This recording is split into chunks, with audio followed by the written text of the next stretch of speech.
I can't make a distinction between what I like better, the photography or the jazz. I think it's all part of the same thing. In fact, the only true, authentic American art form is jazz. And there I was at an extremely creative period. Late 40s, early 50s, the bebop movement, John Coltrane, Miles, Dizzy, everybody. I was free. I was unencumbered by family obligations. It's only in retrospect that I realize the privileges that I had in following this career of photography. That camera is open sesame. I was at the Olympia Theater, and I usually like to go backstage to shoot, because when you shoot from the front to performances, it's always the same thing. Anyway, I was backstage, and I poked my camera through the curtains behind Duke. And what I saw were the spotlights in the theater that were illuminating Duke. But from where I was, you could see those shafts of light being very apparent through the general fog of the atmosphere. And I took a couple of pictures, and I wasn't fully aware of what I was getting until I processed that film. Now, in the case of Dexter Gordon, this was done during a rehearsal. And when he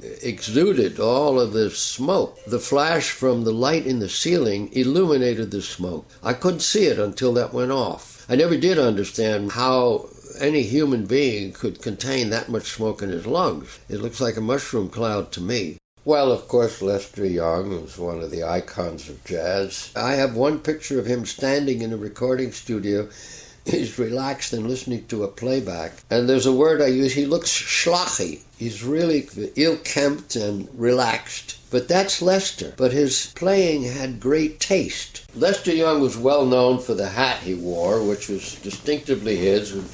We called it a pork pie hat. And at the recording session, he took it off and he hung it on the side of his saxophone case. But where he was standing, there was no ashtray. So when they called him over to record, he put his cigarette on the top of a Coca-Cola bottle that was standing there. And I looked at it, I said, I got to take a picture of Lester Young's hat, because that's Lester. When I saw that negative, I said, yeah, that's an image I like. Miles was a profound, intense, intellectual jazz musician. In his eyes, you can see the anguish that he was experiencing.